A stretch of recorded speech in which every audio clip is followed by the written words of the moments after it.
The new ER that's been built here is just a phenomenal resource and an attractive resource. I just think that the functionality of this ER and how it integrates in with the hospital and with the community beyond that is very impressive. I'm very impressed with the function of the hospital in general, with the emergency services of the community here, the ambulance response times and their presence in the community, and the whole system seems to be pretty integrated here in a good way.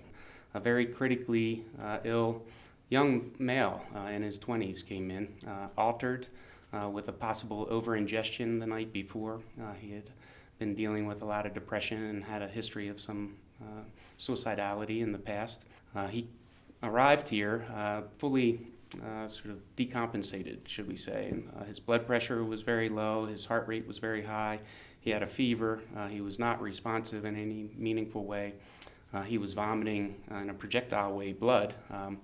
And the concern in a case like that is extremely broad as far as the potential contributors to that situation. But I was able to establish a good airway for him, and we were able to establish good venous access to him and get a lot of antibiotics and pressure support type things for blood pressure, and go through a big algorithm of sort of what's taking this guy down and how do we correct those contributors. And this is somebody that arrived truly on death's door and probably was within a minute or two of going into full cardiac arrest.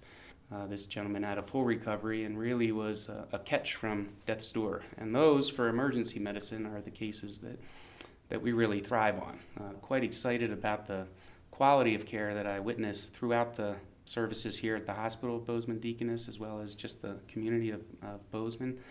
I'm very glad to be in a smaller town with all of the outdoor pursuits available, but yet not have to sacrifice the quality of care that either I'm able to provide or that I'm involved with as a network.